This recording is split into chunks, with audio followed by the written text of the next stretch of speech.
शिक्षणाच्या क्षेत्रात ग्रामीण भागात अतिशय मोलाचं योगदान देणारे जे काही मोजक्या अशा ज्या शिक्षण संस्था महाराष्ट्रामध्ये आहेत, त्यामध्ये संजीवनी शिक्षण संस्थेचं कोपरगावच्या खूप मोठं नाव आहे. शंकरराव कोल्हे साहेबांनी 40 वर्षापूर्वी या संस्थेची बीजं रोवली आणि आजचा जर आपण विचार केला तर या 4 दशकांमध्ये अगदी केजी पासून ते पीजीच्या पुढे जाऊन पीएचडी पर्यंत असा हा एक मोठा वटवृक्ष फैललेला आहे. या विस्तारित वटवृक्षामुळे एक झालेलं आहे की ग्रामीण भागातल्या मुलांना उत्तम शिक्षण त्यांच्या जवळच उपलब्ध झालेलं आहे. आणि संस्थेची जर वेबसाईट तुम्ही जाऊन बघितलीत तर अनेक त्यांचे विद्यार्थी देश विदेशामध्ये मोलाची कामगिरी बजावत आहेत, अगदी मोठ्या मोठ्या स्थानावर आहेत. आज संस्थेचे व्यवस्थापकीय विश्वस्त अमित कोल्हे साहेब आपल्या समोर आहेत आणि आमच्या नवराष्ट्र नवभारतच्या स्टुडिओमध्ये ते आहेत आणि नवराष्ट्र नववार्तामध्ये आमच्याशी संवाद साधतायत. तुमचं म्हणजे तुम्ही इथे आलात, बहुमूल्य वेळ देऊन खूप खूप स्वागत आहे. माझ्यासोबत त्यांच्यासोबत चर्चा करण्यासाठी माझे सहकारी नवराष्ट्राचे आमचे निवासी संपादक दीपक मुनोत सुद्धा आहेत. सर, हा संस्थेचा जो इतिहास आहे, तुमच्या आजोबांनी ही सुरू केली. आता मी बघितलं की नवी पिढी जशी यामध्ये आलेली आहे, तर जे अभ्यासक्रम मी बघत होते त्यामध्ये सुरुवातीला मला वाटतं ITI पासून सुरुवात झाली, इंजिनिअरिंग आणि पॉलिटेक्निक, त्यानंतर फार्मसी आहे, आयुर्वेद असू दे, मॅनेजमेंट असू दे, सगळ्या प्रकारचे अभ्यासक्रम त्या ग्रामीण भागामध्ये किंवा ज्याला निम शहरी असं थोडंसं म्हणता येईल आता, अशा भागामध्ये उपलब्ध करून दिलेलं आहे. तर या संस्थेबद्दल तुम्ही एकतर तिथे जॉईन झाल्यानंतर ती लेगसी तुमच्या कुटुंबाची, ती परंपरा आणि आताचं तुमचं विजन काय सांगाल? सर्वप्रथम संजीवनी रूरल एज्युकेशन सोसायटीची सुरुवात 1983 साली म्हणजे संस्थापक आदरणीय कोल्हे साहेब यांनी केली. आणि तो काळ होता की वसंतदादा पाटलांनी प्रायव्हेट एज्युकेशनला मंजुरी दिली होती. आणि त्यावेळेस जे आम्ही साहेबांकडून ऐकायचो की त्यावेळेस त्यांना ऑप्शन दिला होता. वसंतदादा पाटील त्यांचे एकदम चांगले मित्र होते की मी तुम्हाला मुंबईत जागा देतो आणि तुम्ही तिथं कॉलेज टाका.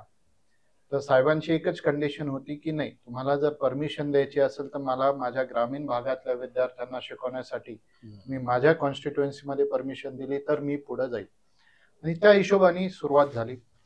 सुरुवातीचा काळ पॉलिटेक्निक आणि इंजिनिअरिंगनी झाला आणि फार बिकट परिस्थिती होती, म्हणजे त्या याच्यात इन्फ्रास्ट्रक्चर उभं करणं, स्टाफ आणणं. पण साहेबांनी त्याच्यात पूर्ण वेळ देऊन बाहेरचे स्टाफ आणले, तिथं एअर कमोडर सारखे स्टाफ आणलेले होते सगळे, आणि मिलिटरी मधले, डिफेन्स मधले आणि टॉप स्टाफ भारतातल्या कानाकोपऱ्यातून आणून इंजिनिअरिंगची सेटअप केली. आणि त्याच्यानंतर 1987 पासून जी ग्रोथ चालू झाली ती आज तयार साधारण 2024 मध्ये आपण आहोत. 40 वर्ष झाले संस्थेला. आज या 40 वर्षात संस्थेचे जवळजवळ 30,000 प्लस अल्युमनाईज पासआउट झालेले आणि in all KG to PhD साधारण 15,000 विद्यार्थी विविध शाखेमध्ये शिकत आहेत. हे सर्व करताना साहेबांचा एक अप्रोच होता की पुस्तकी ज्ञानाबरोबर प्रॅक्टिकल नॉलेज कसं देता येईल याच्यावर जास्त भर होता आणि तेच पुढे घेऊन आम्ही चाललेलो आहोत. आज ही संस्था आमचे संस्थेचे चेअरमन नितीनदादा कोल्हे साहेब यांच्या मार्गदर्शनाखाली चालू आहे.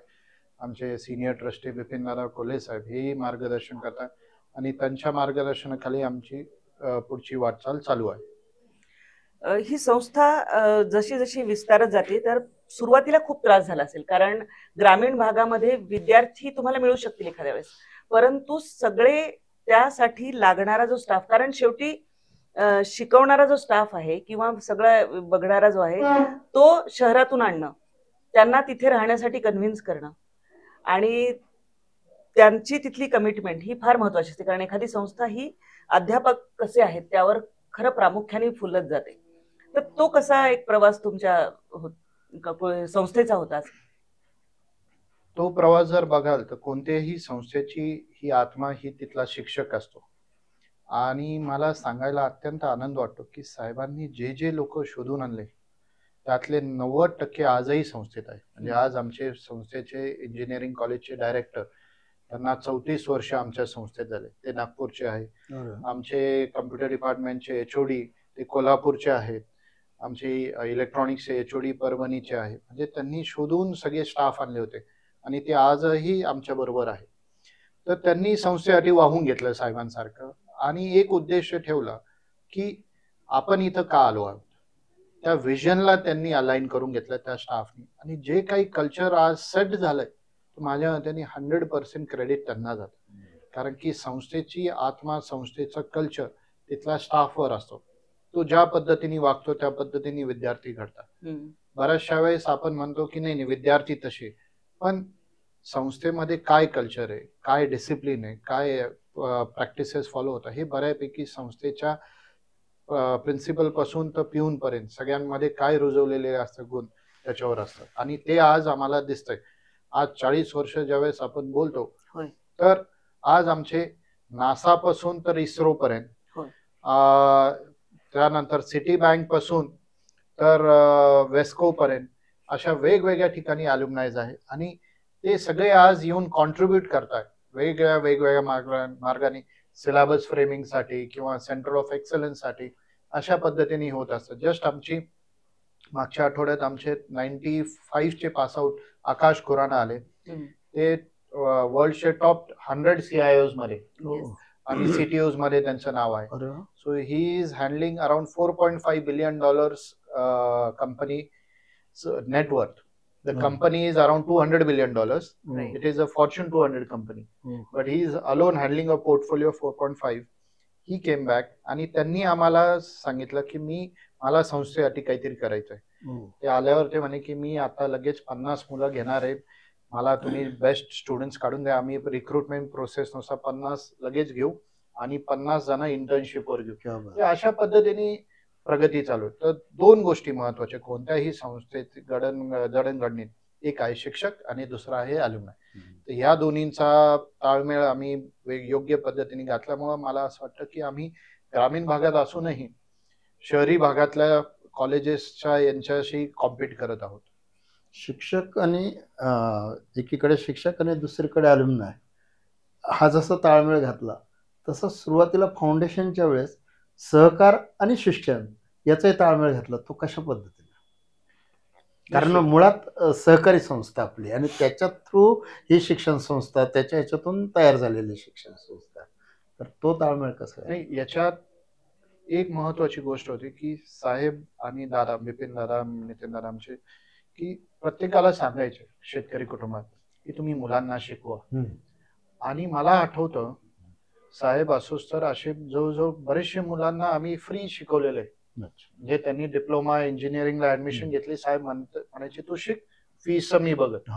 अशा पद्धतीने त्यांची पहिली पिढी ज्यावेळेस बाहेर पडली आणि प्लेस झाली, तो कॉन्फिडन्स लोकांमध्ये इतर लोकांना आला. आणि ती साहेबांना माहित होतं की आपल्याला 1-2 केस स्टडी जोपर्यंत लोकांना सांगू शकणार नाही की आपला मुलगा शिकला तर पुढे काय होऊ शकतं, तोपर्यंत तो कॉन्फिडन्स निर्माण करणं अवघड होतं. त्याच्यामुळे त्यांनी प्रत्येक गावात, प्रत्येक वाड्यांमध्ये जाऊन की तुम्ही मुलांना शिकवा आणि शिकवताना तुम्ही असे प्रोफेशन घ्या की जिथं त्याला नोकरी भेटेल आणि नोकरी अशा ठिकाणी की जिथं त्याचं प्रमोशन्स पण होतील लवकर. तर त्या काळात इंजिनिअरिंग आणि डिप्लोमा सोडून, पॉलिटेक्निक सोडून दुसरं कोणतं हे नव्हतं की ज्याच्या थ्रू लवकर प्रगती होईल. तर आज आमच्या खिरडी गणेश सारखं आमच्या शेजारी गाव आहे, तिथले जवळजवळ 100 मुलं आज इंजिनियर्स म्हणून बाहेर पडलेले आहेत. त्या 100 मधले 10 जण विदेशात आहे आणि बाकीचे ऑल ओव्हर इंडिया वेगवेगळ्या क्षेत्रात काम करतात. तर आज आम्ही एक रिसर्च पण केला की संजीवनीचं मागील 40 वर्षाचं काय कॉन्ट्रीब्युशन आहे कोपरगाव आणि आजूबाजूच्या डेव्हलपमेंटसाठी. आम्हाला निश्चित त्याच्यातून फिगर्स असे लक्षात आले की Sanjivani has contributed in a big way. म्हणजे साहेबांनी जे स्वप्न बघितलं तर साहेबांचे त्यांच्याकडे एक दूरदृष्टी होती. ते काय म्हणायचे, एका मुलाला शेती करायला लावणार असेल तर एकाला शिकवा आणि तो शिकला तर त्याला बाहेर जाऊन द्या. तर आज आपण बऱ्याचशा वेळेस बघतो की घराघरात थोडेसे वाद होता, ते वाद आज आमच्याकडे नाही. कारण की एक जण सेटल झालेला आहे शहरात, एक शेती बघतोय. त्याच्यामुळे फॅमिली बॅलन्स झाली आणि कुठं अडचण आली का हा भाऊ त्याला मदत करतो, तो भाऊ याला मदत करतो. अशा पद्धतीने ते चाललेले. म्हणजे ते फार दूरदृष्टी होती. त्याच्यामुळं की फॅमिली पण एकत्र राहील. बरोबर आहे. आणखी एक महत्वाचं आहे की आयुर्वेद कॉलेज आपल्याकडे आहे आणि आता सरकारने एकतर न्यू एज्युकेशन पॉलिसी NEP आलेली आहे, ती इम्प्लिमेंट करायला लागणार आहे बहुतेक संस्थांना. बरोबर. आणि त्यामध्ये 2-3 गोष्टी की एक आयुर्वेद कॉलेज बरोबर आयुष मंत्रालयाची एक वेगळी व्हिजन आहे आता, आणि तो सगळे बाकीच्या गोष्टी इंटिग्रेट करणे हा एक अभ्यासक्रमातला भाग. त्याशिवाय इंजिनिअरिंगचं एक डायनॅमिक फील्ड आहे ज्याच्यामध्ये AI सारख्या नवीन नवीन ब्रांचेस येत आहेत आणि त्या पुढे पुढे जात आहेत. आणि तिसरं म्हणजे कौशल्य विकासावर सुद्धा खूप भर आताच्या सरकारचा आहे की ज्यांना पदवी घेता येत नाही किंवा त्यापर्यंत नाही, त्यांना कौशल्य विकास शिक्षण द्या स्किल डेव्हलपमेंटसाठी. तर असे काही शॉर्ट कोर्सेस आयुष मंत्रालयाच्या गाईडलाईन्स मध्ये आयुर्वेद कॉलेजमध्ये काही बदल आणि AI सारख्या नवीन ब्रांचेस इन्क्लूड करणे, असं काही तुमचं करिक्युलमच्या दृष्टीने आहे? नाही, निश्चित. आपण जे NEP बाबत बोललात, केंद्र शासनाने मोदी साहेबांच्या अध्यक्षतेखाली जो हा नॅशनल एज्युकेशन पॉलिसी जी आलेली आहे ही फार लॉंग टर्म दृष्टीने फार फायदेशीर राहणार. आपण जर त्याचे बारकावे बघितले तर याच्यावर बऱ्यापैकी भर स्किलिंगवर दिलेला आहे, जे आपण म्हटलं. पण त्याचबरोबर सिलेबस अपग्रेडेशन आणि इंडस्ट्रीला काय लागतं हे देणं गरजेचं. आमचं इंजिनिअरिंग कॉलेज आम्ही 2019ला ऑटोनॉमीला गेलो आणि फार्मसी 2021ला ऑटोनॉमसला गेलो. ह्या NEPच्या स्लाइडनुसार NEPचं म्हणणं आहे की affiliating colleges have to become autonomous and autonomous colleges have to become degree granting colleges or university. हा फेज दिलेला आहे की जो 2030 पर्यंत इम्प्लिमेंट झाला पाहिजे. त्याचा पहिला पुढाकार साहेबांनी ज्यावेळेस हे लॉन्च झालं त्या अगोदरच 1 वर्ष अगोदर आम्ही इंजिनिअरिंगला ऑटोनॉमीला गेलो होतो. त्याच्यामुळे त्यांनी कॉन्फिडन्स आला होता की आपण ऑटोनॉमस झालो तर आपल्याला स्किल बेस्ड कोर्सेस करायला फ्लेक्सिबिलिटी. आज करंट एज्युकेशन सिस्टीम मध्ये एफिलिएटिंग युनिव्हर्सिटीमध्ये सिलेबस दर 4-5 वर्षांनी बदलतो आणि आपण बघत आहोत की इंडस्ट्री एवढ्या डायनेमिकली चेंज होत आहे की एका वर्षात सिलेबस अपडेट होतो. मागे तर हे चॅलेंजेस आम्हाला येत होते, त्याच्यामुळे ऑटोनॉमीला झालो. आणि मला सांगायला तुम्हाला आश्चर्य वाटेल की आम्ही संजीवनीच्या इंजिनिअरिंग कॉलेजमध्ये 5 वर्षात 4 वेळेस सिलेबस बदल. आणि सिलेबस बदलताना प्रत्येक वेळेस आम्हाला चॅलेंजेस, कारण की प्रत्येक इंडस्ट्री म्हणायची की हे नको, आता हे पाहिजे आम्हाला. आणि ते सगळं अपडेट आमच्या फॅकल्टीज आणि यांनी केलं. आणि सिलेबस बदलताना एक भर कायम साहेबांचा असायचा की प्रॅक्टिकल बेसवर भर द्या. डिमांड आणि सप्लाय पण तो झाला पाहिजे. प्रॅक्टिकल बेस मध्ये तुम्ही मुलांना त्यांचे स्किल्स प्रॅक्टिकली डिस्प्ले करता आले पाहिजे. बऱ्याचशा वेळेस भूकंपट्टी करून मुलगा जाऊन बोलू शकतो, पण ऑन फील्ड गेला की त्याला ते करता नाही येत. तर ह्या सगळ्या गोष्टी केल्या. AI सारख्या गोष्टी साहेबांचं म्हणणं होतं की आपल्याला सामाजिक दृष्टीने आपल्या सहकार क्षेत्र आहे, आपला जो रिसर्च आहे हा सामान्य लोकांना पर्यंत कसा पोहोचेल त्या दृष्टीने तुम्ही रिसर्च घ्या, अप्लाइड रिसर्च. आणि मला तुम्ही असा रिसर्च करू नका की ज्याला खर्च खूप लागणार आहे आणि जे आपल्याकडून होणारही नाही. त्याच्यापेक्षा तुम्ही साधे प्रोडक्ट बनवा जेणेकरून शेतकऱ्यांचे प्रॉब्लेम सुटतील, तिथल्या आजूबाजूच्या इंडस्ट्रीचे. मग त्याखाली आम्ही AI ची टेक्नॉलॉजीचे हे घेऊन वेदर्स प्रेडिक्शन, सॉइल टेस्टिंग आणि हे रिपोर्ट्स कसे शेतकऱ्यांना येऊ शकतात असे प्रोजेक्ट दिले फार्मर्सला. त्याच लाईन्सनी आयुष मंत्रालयाचे ज्यावेळेस आपण बोललात त्या लाईन्सनी ही की आपलं आयुर्वेदाचं महत्व काय हे गावागावापर्यंत जर पोहोचवायचं असेल तर आपल्या बऱ्याचशा वनस्पती अशा की आजही ग्रामीण भागात त्या माहिती आहे पण शहरी भागात माहिती नाही की आपण लगेच ॲलोपॅथीकडे जातो. तर ह्या गोष्टीचा आपल्याला ते सामान्य लोकांपर्यंत कसं पोहोचत आहे या दृष्टीने प्रयत्न चालू आहे. त्या दृष्टीने वेगवेगळे प्रोजेक्ट्स, वेगवेगळे उपक्रम राबवले जातात आजूबाजूच्या गावांमध्ये की जेणेकरून ते अवेअरनेस होतं. एक फार्मसी कॉलेज खाली आम्ही दरवर्षी एक कन्सेप्ट करतो की एक गाव आम्ही अडॉप्ट करतो ज्या खाली आम्ही एक तिथल्या महिलांचं हेमोग्लोबिन चेकअप आणि ब्लड ग्रुप डिटेक्शन करतो.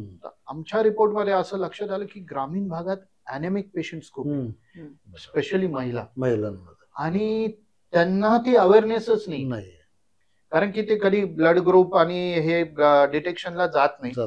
आणि ह्या गोष्टी आम्ही ज्यावेळेस केल्या तर आम्हाला लक्षात आलं. तर मग आमचे विद्यार्थी आणि स्टाफ प्रत्येक घरोघरी जाऊन त्या महिलांना मार्गदर्शन करायचे की तुमच्या डाएटमध्ये काय आलं पाहिजे, गुळ शेंगदाणा आला पाहिजे वगैरे, ह्या सगळ्या गोष्टी त्यांनी केल्या आणि त्यांनी अवेअरनेस वाढलं. तर अशा दृष्टीने आम्ही सामाजिक दृष्टीने आमच्यावर प्रत्येक युनिटनी एक उपक्रम केला पाहिजे. इंजिनिअरिंगला आम्हाला, इंजिनिअरिंग आणि पॉलिटेक्निकला आम्हाला जबाबदारी दिली की आपल्या आजूबाजूच्या खेड्यापाड्यांमध्ये, वाड्यांमध्ये शाळा आहे पण कम्प्युटर लॅब्स नाही. तर आमची एक जुनी बस आम्हाला कन्व्हर्ट करायला लावली, त्याच्यात 30 लॅपटॉप्स केले, 2 प्रोफेसर्स दिले, एक टेक्निकल असिस्टंट दिला, DLP प्रोजेक्टर आणि इंटरनेट कनेक्शन. ही बस आमची प्रत्येक गावात जाते, 50 तासाचा फ्री ऑफ कॉस्ट कोर्स घेते बेसिक, आणि मुलांना शिकून ती बाहेर येतात. म्हणजे प्रत्येक संस्थेला it is our duty to give back to the society. अशा दृष्टीने संजीवनीची वाटचाल चालू आहे. 5 years डाऊन द लाईन तुम्ही कुठे बघता संस्थेचा? 5 years डाऊन द लाईन मी हे म्हणाल की आम्ही एक विद्यापीठाच्या दृष्टीने पुढे चाललेलो असो, आणि मेन संजीवनीकडे येणारा जो स्टुडंट राहील हा क्वालिटीसाठी काय. आज ज्यावेळेस ज्यावेळेस आम्ही संजीवनीला इतर शहरांशी कम्पेअर करतो तर आपण प्रत्येक वेळेस, बऱ्याचशा वेळेस आपण आपले निगेटिव्ह पॉइंट्स बघतो. मी म्हणतो आम्ही प्लस पॉइंट्स बघतो की आपल्याकडे काय आहे जे दुसऱ्याकडे नाही. आमच्याकडे देर इज 0 डिस्ट्रॅक्शन, ग्राउंड्स आहे की मुलं जाऊन ग्राउंडवर खेळू शकतात, मोठे ग्राउंड्स आहे, ग्राउंड्सला आम्ही सगळे अप टू डेट केलेले, बास्केटबॉल कोर्ट, बॅडमिंटन कोर्ट, खूप आम्ही स्पोर्ट्स इन्फ्रावर घातलंय की जे शहरांमध्ये होत नाही. मुलगा मोबाईलवर राहतो कॉलेजवरून आल्यावर, तर त्याच गोष्टी आम्ही आमच्याकडे पॉझिटिव्हली इम्प्लिमेंट केलेल्या आहेत. ते वातावरण दिलंय, आणि शिर्डी जवळ असल्यामुळे भक्तिमय वातावरणामुळे मुलांना सगळ्या गोष्टी सोयीस्कर तिथं उपलब्ध होतील. फार पालेभाज्यांपासून मेसमध्ये येणार हे सगळं डायरेक्ट शेतावरून येतं, डायरेक्ट, त्याच्यामुळे तोही बेनिफिट होतो. बरेचसे आमच्या आजूबाजूला शेतकरी ऑर्गॅनिक शेती करत आहे, ते प्रोड्यूस डायरेक्टली मेसला आल्या मुलांनाही पौष्टिक खाणं भेटतं. ह्या दृष्टीने चाललंय. आणि सर्वात महत्वाचं फॅकल्टीवर आम्ही खूप इन्व्हेस्ट करतोय. दरवर्षी ट्रेनिंग करणं, फॅकल्टीज घेताना ते आपल्या पॅरामीटर्स मध्ये बसता का, तो पॅरामीटर्स मध्ये आम्ही हे बघतो की तो विजन आहे का त्याच्यात, की is he ready to contribute for the rural masses. जर ते विजन मध्ये बसत असेल तर मग आम्ही त्याला ऑनबोर्ड करतो. ह्या दृष्टीने पुढचे 5 वर्षात निश्चित भारतात, महाराष्ट्रातच नव्हे तर भारताच्या याच्यात कसं आमचं नाव टॉप 100 मध्ये येईल या दृष्टीने आमचे प्रयत्न चाललेले आहेत. आमच्या नवराष्ट्राच्या वतीने आणि नवभारतच्या वतीने तुम्हाला खूप खूप शुभेच्छा. तुमची जी विजन आहे ती पूर्ण व्हावी असं आम्ही निश्चितच म्हणू की तुम्हाला विद्यापीठ कमी वेळेत महाराष्ट्रात तर येऊच आम्ही, पण देश पातळीवर जेव्हा जायचं, कारण की ज्यावेळेस आम्ही मी दरवर्षी आमची टीम इतर राज्यांमध्ये जातो, ज्यावेळेस जातो त्यावेळेस जाणवतो की आपण खूप मागे आहोत. जे ऑटोनॉमीचं आम्ही तामिळनाडूला गेलो, त्यांना 1960 मध्येच ऑटोनॉमी दिली, आणि आपण आता बोलतोय की आम्ही ऑटोनॉमस झालो, हे झालो, म्हणजे आपण किती मागे 50-60 वर्ष इथंच मागे. कारण की लवचिकता जी आहे ती ऑटोनॉमी मध्येच तुम्हाला मिळू शकते. करायचं म्हटलं तेच लागणार ना. आणि 2 क्रेडिटचे नवीन आता एलजीपी मध्ये जे 2 क्रेडिटचे तुम्ही कोर्सेस छोटे छोटे सुरू करू शकता, ते एका दृष्टीने स्किल डेव्हलपमेंटला खूप उपयोगी. म्हणजे आता जर तुम्ही स्किल्स बोललात तर ऑटोनॉमी मध्ये फ्लेक्सिबिलिटी आल्यामुळे आम्ही काय केलंय की मुलांना ऑप्शन्स दिले. काही मुलांना आम्ही योगा पण दिलेला आहे क्रेडिट, म्युझिक पण दिलाय, स्पोर्ट्स पण दिलाय क्रेडिट. म्हणजे त्यांना त्या यांनी जर ते एखादा स्पोर्ट्समॅन असेल तर he can carry on that, and along with that त्यांना आम्ही आज महाराष्ट्रात मध्ये आम्ही 1 नंबरची इन्स्टिट्यूट आहे की जी SAP सर्टिफाईड स्टुडंट्स प्रोड्यूस करतो. आमचं डायरेक्टली SAP इंडिया बरोबर करार आहे, आणि कंपनीज आज जगाच्या कानाकोपऱ्यातून आम्हाला अप्रोच होत आहे की SAP सर्टिफाईड स्टुडंट्स तुमच्याकडे आहे, आम्हाला कळतं. तर त्या दृष्टीने आम्ही ते करतोय. आमचं कोर्सेरा बरोबर टाईप आहे इंडिया लेवलला, ज्याच्या थ्रू मुलांना सर्टिफिकेशनचे हे भेटतात, आणि रेड हॅट, आणि त्याचबरोबर आमच्याकडे सेंटर ऑफ एक्सलन्स आम्ही व्हर्च्युसाचा एक घेतलेला आहे. याच्यामुळे इंडस्ट्री इन्स्टिट्यूट इंटरॅक्शनमुळे त्याचा फार फायदा होतो. आणि मुलांना आम्हाला सांगायला आनंद होतो की मागच्या वर्षी आमचा हायेस्ट पॅकेज 21 लाखापर्यंत होता, आणि ऍव्हरेज पॅकेज आमचा 5 लाख पर्यंत होता. आमचे जवळजवळ 90% स्टुडंट्स प्लेस होतात, काही पर्सेंट राहतात म्हणजे तिथं, पण त्याच्यावरही आम्ही रिवर्क करून की त्यांना कसं मग ह्या कोर्सेस थ्रू आम्ही प्लेस करतो. काही मुलं कॉम्पिटेटिव्ह एक्झाम्सला जातात, म्हणजे त्याच्यामुळे मग ते MPSC UPSC ही बकेटही घेतात. तर त्या दृष्टीने आमचे प्रयत्न चालू आहेत. अमितजी, तुम्ही आमच्या स्टुडिओमध्ये आलात, आमच्याशी मोकळेपणाने चर्चा केली, खूप खूप आभारी. धन्यवाद. तर अशा प्रकारच्या चर्चा आणि मुलाखतींसाठी नववार्ता जो आपला नवराष्ट्राचा कार्यक्रम आहे तो नक्की बघा. तुमच्या ज्या कमेंट्स असतील त्या आम्हाला कमेंट बॉक्समध्ये जरूर टाका आणि चॅनलला सबस्क्राईब करायला विसरू नका.